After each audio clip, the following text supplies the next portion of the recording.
बघा मी 2 बटाटे घेतले होते, ते चांगले किसून धुवून घेतले आहे आणि हा 1 वाटी रवा घेतलेला आहे. मुलांच्या डब्यासाठी झटपट होणारी रेसिपी आहे ही. तेल घालायचं, ओवा घालायचा आहे आणि हा पण किसून घेतलेला बटाटा. चिली फ्लेक्स घालायचं,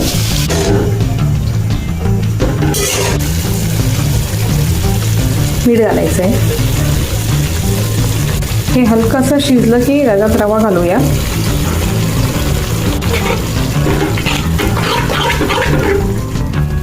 तर हे बघा बटाटा आणि रव्याचं मिश्रण तयार झालेलं आहे. तर आपण आता थोडं ह्याला थंड होऊन देऊया. कोथिंबीर घालायची आहे, तुम्हाला आवडत असेल तर तुम्ही घाला, नसेल आवडत तर नाही घातली तरी चालते. तर मी ह्या अशा प्रकारे वडे तयार केले आहेत. हे कॉर्नफ्लॉवर आहे, कॉर्नफ्लॉवर आणि पाणी मिक्स केलं आहे आणि हा ब्रेडचा चुरा.